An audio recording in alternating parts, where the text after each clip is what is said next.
Hello বন্ধুরা, আসসালামু আলাইকুম। আমি এখানে দুটো পেঁয়াজ আর দুটো কাঁচা লঙ্কা বেটে নিয়েছি, আর এখানে আমি গুঁড়ো মশলা নিয়েছি। এদিকে কড়াইও গরম করে নিছি, আর এখানে তেল ঢেলে দিছি। এখন আমি এখানে পেঁয়াজ আর লঙ্কা বাটাটা এখানে দিয়ে দেবো।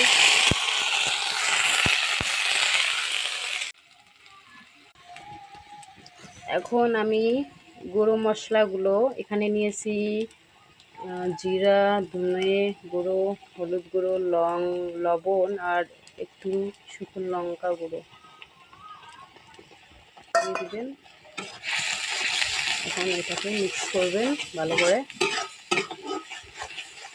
যতক্ষণ না মশলাটা তেল ছাড়ছে ততক্ষণ ভুনবেন ভালো করে। এখানে মশলাটা ভালো করে ভুনা হয়ে গেছে, এই দেখুন। এখন এটাতে আমি দিয়ে দেবো আলু।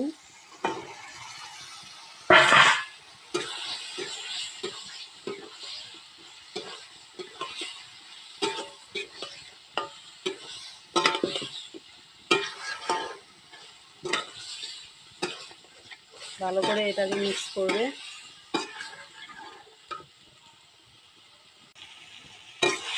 আলুটাও ভালোভাবে ফ্রাই করে নিয়েছি, মশলাটাকে ভেঙে নিয়েছি।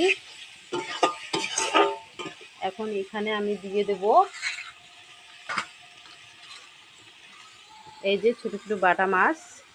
আমি কাঁচাই রান্না করব, কারণ কাঁচাটা খেতে ভীষণ ভালো লাগে।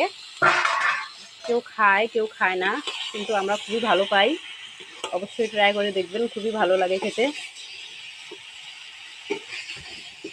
এটাকে ভালো করে মিক্স করে নেবেন, মশলা আর আলুটার সঙ্গে ভালোভাবে মিক্স করে নেবেন। মাছটা ভালোভাবে ভুনা হয়ে গেছে। এখন এখানে আমি দেব গরম জল। ঠান্ডাও দিতে পারেন, কিন্তু গরমটা দিলে বেশি ভালো হয়।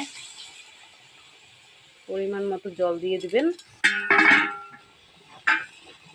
আর এই জলটাকে কষে নেবেন মাছটাকে ভালো করে।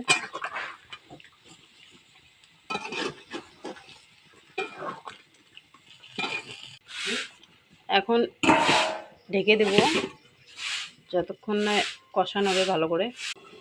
মাছটা আমার ভালোভাবে কষানো হয়ে গেছে। এখন এখানে আমি দিয়ে দেব জল। আপনারা যেরকম ঝোল খান সেই রকমই জল দিয়ে দেবেন এখানে। এখন দিয়ে দেবো এখানে ধনিয়া শাক দিয়ে দেবো। দেখুন বন্ধুরা,